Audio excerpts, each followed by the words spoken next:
का दिन हमारे लिए बहुत ही बड़ा दिन है कि आज की तारीख 15 अगस्त 1947 को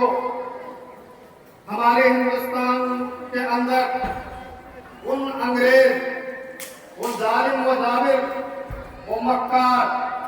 जिन्होंने अपनी मक्कारी और अय्यारी से, अपनी चालाकी से, अपनी धोखाधड़ी से हिंदुस्तान को गुलाम बना करके हमारे ऊपर कब्जा कर लिया था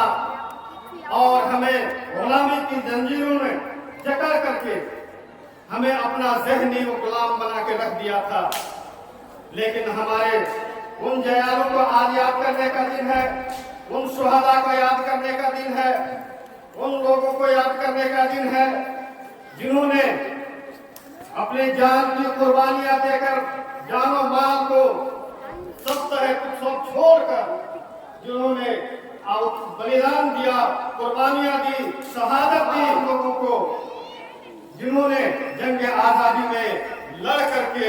हमें आजादी दिलवाई थी, उन तमाम लोगों को आज का दिन हम याद करते हैं।